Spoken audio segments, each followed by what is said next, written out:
Bonjour, voici le cours sur les modes libres.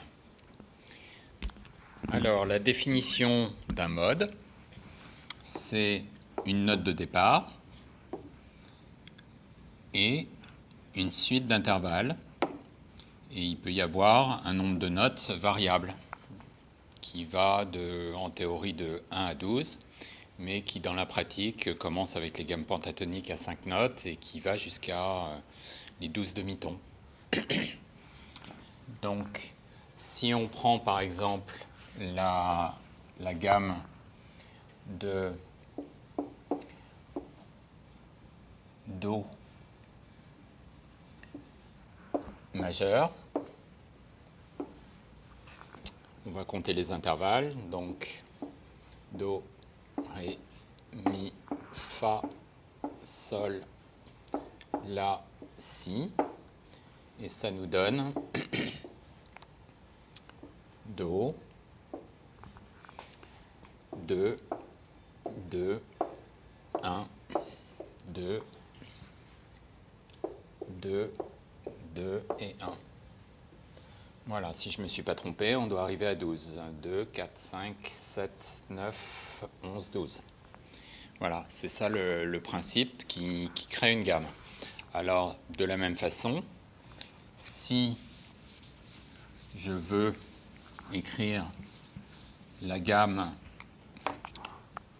d'une autre hauteur, par exemple la gamme de Sol majeur, je prends la même liste d'intervalles et je pars de la note Sol. Donc ça va me donner Sol plus 2 demi-tons.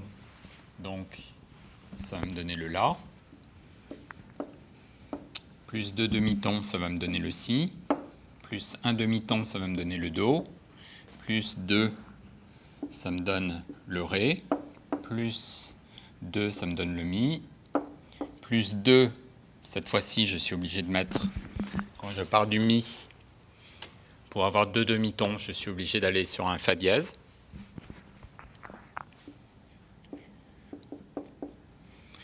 Et j'émets cette note de la gamme de Sol majeur. Voilà, ça c'est le principe de base.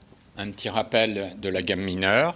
Si je pars d'un Do, on a vu que c'était Do, Ré, Mi bémol, Fa, Sol, et qu'ensuite on avait la possibilité d'avoir soit un La, soit un La bémol, et qu'ensuite on avait la possibilité d'avoir soit un Si, soit un Si bémol.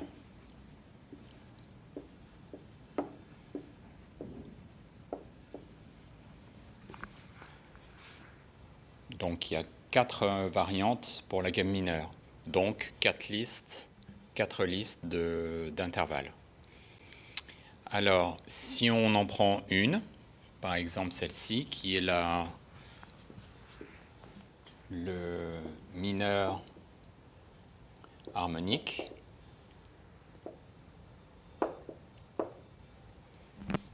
ça va nous donner les intervalles de la gamme mineure harmonique. Donc 2, 1, 2, 2. Alors, doré, mi bémol, fa, sol. 1 pour aller sur le la bémol. Ensuite 3. Et ensuite du si bécard. 1, 2, 3, 5, 7, 8, 11 et 12. Voilà, donc en réalité, n'importe quelle gamme est une suite d'intervalles calculés à partir d'une note de référence. Voilà, et donc là, il s'agit de Do mineur harmonique.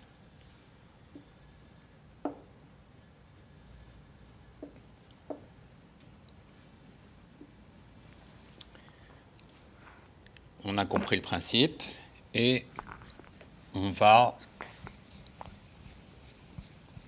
continuer à expérimenter et à partir de maintenant, on va sortir du majeur et mineur et on va aller explorer. Alors plutôt que de prendre le cas général, je vais plutôt partir de plusieurs cas particuliers qui sont sympas à écouter. Donc, qu'est-ce qui se passe si je découpe mon octave, donc les 12 demi-tons, par 2 ?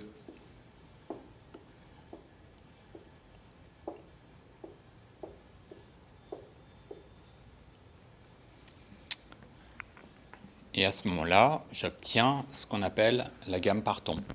Donc ça nous donne ça.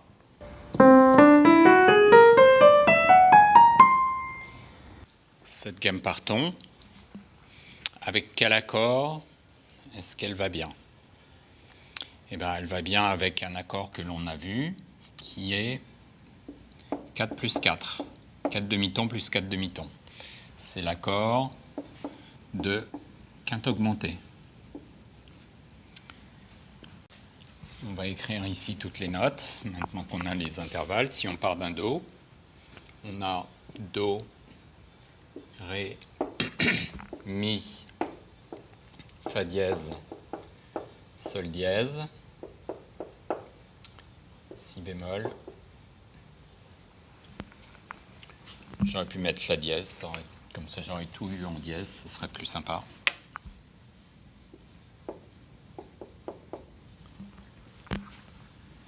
On voit que c'est une gamme qui n'a que 6 notes, donc elle est plus courte qu'une gamme majeure ou mineure. Elle n'a que 6 notes. Et donc, si je pars d'un Do, Do, Mi, Sol dièse, j'obtiens un accord de quinte augmentée. Si je pars d'un Ré, en sautant une note sur 2, Ré, Fa dièse, La dièse, toujours accord de quinte augmentée. Et je me rends compte que, quelle que soit la note de départ, j'obtiens toujours un accord de quinte augmentée, puisque ici, je n'ai que des intervalles qui vont de 2 en 2. Donc, si je saute une note sur 2, ça me fait des intervalles de 4 demi-tons à chaque fois. Donc, ça me donne ça. J'obtiens 4 demi-tons plus 4 demi-tons, c'est l'accord de quinte augmentée. Et si je pars de la note suivante, je n'ai que des 4 plus 4, donc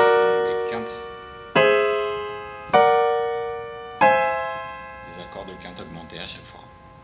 Maintenant, qu'est-ce qui se passerait avec un autre cas particulier si au lieu de diviser mon octave par 2, qu'est-ce qui se passe si je décide de diviser par 2, 1, 2, 1, comme ça,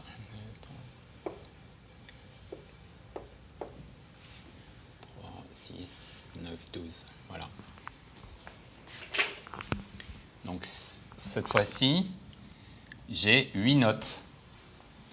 Donc ça s'appelle une gamme octotonique, mais bon, peu importe le nom. Et donc si je pars d'un Do, je vais forcément avoir une note qui va revenir 2 fois, puisque je n'ai que 7 noms de notes pour une gamme qui en contient 8. Donc ça va me donner Do, Ré, Mi bémol, Fa,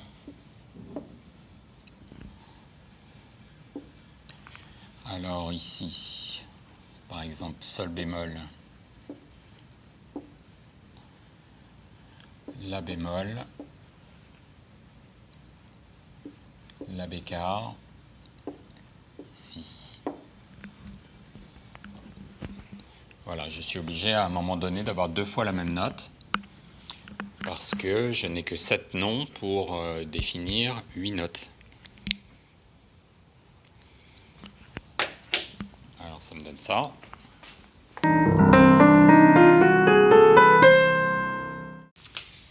Quel est l'accord qui va bien sur cette gamme ?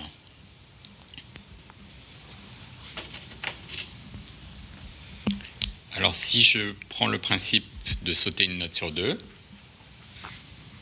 ici j'ai Do, Mi bémol, Sol bémol. Donc Do, Mi bémol, Sol bémol, c'est ici 3 demi-tons et ici 3 demi-tons. On a vu 3 plus 3, c'est l'accord de quinte diminuée. Si je pars du Ré, ici, 3 demi-tons, j'ai de nouveau un accord de quinte diminuée. Si je pars du Mi bémol, j'ai de nouveau un accord de quinte diminuée. C'est une gamme qui ne produit que des accords de quinte diminuée. Ça nous donne ça. Si je pars du Ré, j'ai de nouveau un accord de quinte diminuée, et ainsi de suite.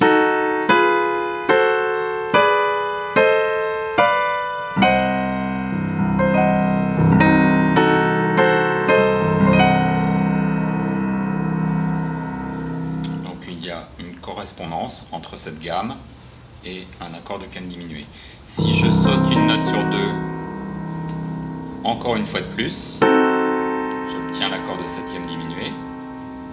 Et cet accord a la propriété d'être symétrique. C'est-à-dire que si je le renverse, je retombe à chaque fois sur le même accord.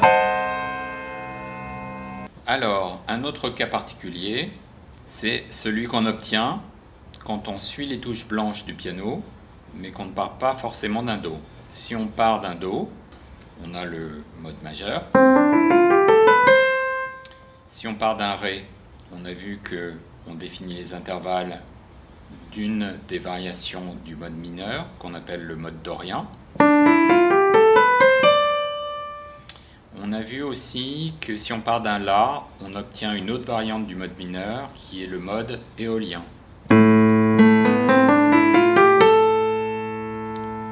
Mais il en existe plein d'autres, comme par exemple le mixolydien, qui part du Sol.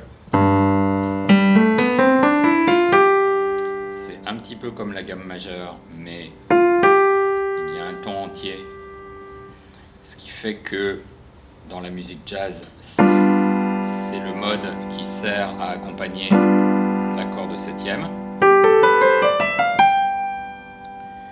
Et le mode de Fa, par exemple,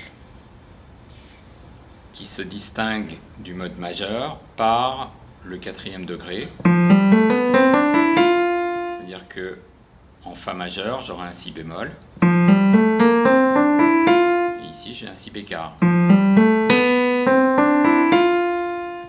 Alors, une fois que j'ai trouvé ces modes-là en suivant les touches blanches et en partant d'une autre note que le Do, je peux garder exactement les mêmes intervalles en partant du Do. Et auquel cas, ça va me donner Do, Ré, Mi, Fa dièse, Sol, La, Si, Do, pour le mode de Fa, qu'on appelle aussi le mode lydien.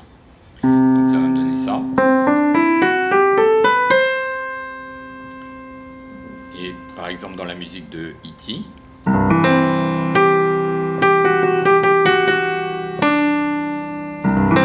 c'est typiquement le mode lydien. Ok, donc on vient de voir au piano un exemple avec le mode de Fa, c'est-à-dire les intervalles qu'on obtient quand on part d'un Fa jusqu'à l'octave.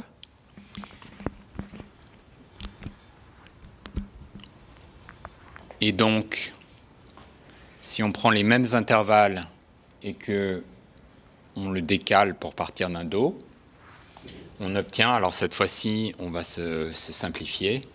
Donc le mode de Fa, j'écris ici, mode de Fa, qui a un nom grec, parce que tous ces modes-là ont des noms grecs, qui s'appelle le mode lydien. On va écrire directement les notes. Ça fait Do, Ré, Mi, Fa dièse, Sol, La, Si. Donc vous pourrez vérifier en partant d'un Fa, en listant tous les intervalles que vous retombez là-dessus. Et donc ce qui va nous intéresser maintenant, c'est la correspondance entre cette gamme que l'on vient de constituer et les accords qui correspondent. Donc,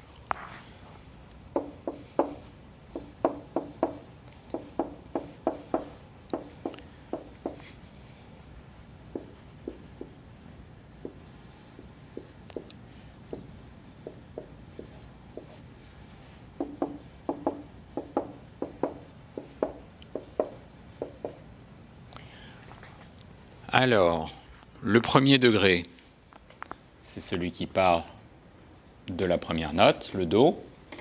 Et donc, on saute une note sur deux, ça fait Do, Mi, Sol. On a un Do majeur. Rien, pour l'instant, rien de spécial. Par contre, si on part du Ré, cette fois-ci, on va se distinguer du Do majeur parce qu'on a un Fa dièse, donc ça nous fait un Ré majeur. Donc ici, on a un accord différent. Le troisième degré, Mi, Sol, Si, c'est le même qu'en Do majeur. Donc, rien de particulier. Le quatrième part du Fa dièse, donc Fa dièse, La, Do. C'est un accord de Fa dièse, quinte diminuée. Ensuite, l'accord de Sol, Sol, Si, Ré, c'est un accord de Sol majeur, rien de particulier. Donc je note que ici, on a un accord qui est différent par rapport à Do majeur.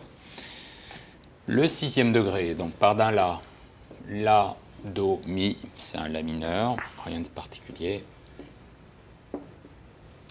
Et le septième degré part du Si, Ré, Fa dièse, toujours en sautant une note sur deux. Et cette fois-ci, on a un accord de Si mineur. Et ça, c'est intéressant. Alors, comment on fait quand on a un mode comme ça? Donc, on a ici la gamme et ici sa correspondance avec la règle de concordance des gammes et des accords. Quand on a ces accords-là, on le fait fonctionner avec le tableau des équivalences. Alors, petit rappel sur le tableau des équivalences.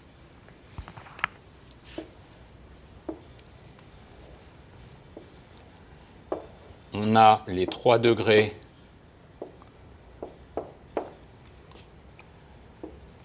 qui sont les plus solides, les piliers de la tonalité, donc le 1, le 4 et le 5. On a l'équivalence du 3 ici, l'équivalence du 2 et l'équivalence du 6. Et ici, on a le 7 et le 3, parce que le 3, c'est celui qui est ambigu, qui est parfois équivalent au premier ou au cinquième degré. Alors ça, c'est du rappel, c'est pour ça que je vais vite. Mais qu'est-ce qui se passe dans le cas particulier de ce mode? Eh bien, c'est là où ce tableau va être très intéressant. C'est que le premier degré, c'est un accord de Do, donc rien de particulier, mais le quatrième degré va être compliqué à utiliser parce que c'est un Fa dièse quinte diminué. Donc ça va être pas évident à utiliser. Le cinquième degré reste le Sol. Donc le Sol, il n'y a pas de souci particulier. Donc ici, étant donné qu'on a un quatrième degré qui est compliqué à utiliser, on va en profiter pour utiliser les équivalences. L'équivalence du deuxième degré, ça va être un accord de Ré majeur qui va sonner très bien et un accord de La mineur.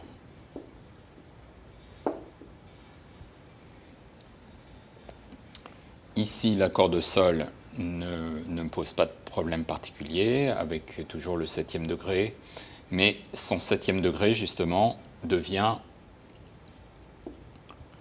un si mineur. Et ça, c'est une caractéristique intéressante aussi pour l'utiliser. Voilà, le troisième degré, c'est le mi mineur, qui n'est pas différent de ce qu'on avait dans la tonalité de Do majeur. Nous avons ce mode de Fa qui nous fait Do, Ré, Mi, Fa dièse, Sol, La, Si, Do. Et on a les accords correspondants. Donc Do majeur, Ré majeur, Mi mineur, Fa dièse qui vient de diminuer, Sol, La mineur, Si mineur. Ce qui fait que quand en Do majeur je faisais par exemple ici 4, 5, 1, donc Fa, Sol, Do, il va falloir que je trouve une solution parce que ici ça va me donner ce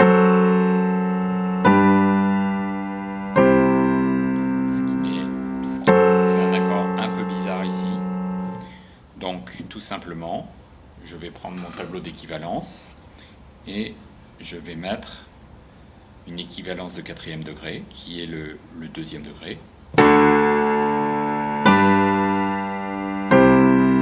là ça va se passer très bien.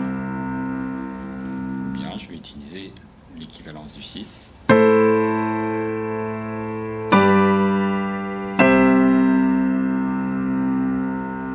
Voilà mon principe. Donc du coup je vais avoir une mélodie dans laquelle il y aura un Fa dièse.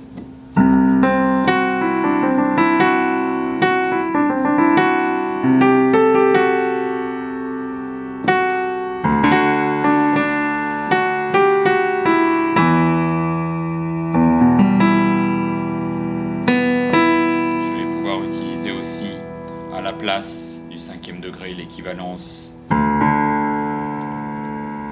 du septième degré. Donc, au lieu de faire ce qui en majeur 4, 5, 1 faisait ça, donc Fa majeur, Sol majeur, Do majeur, ici je vais pouvoir utiliser des équivalences très intéressantes comme le deuxième degré Ré majeur, le septième degré qui remplace le cinquième qui est Si mineur,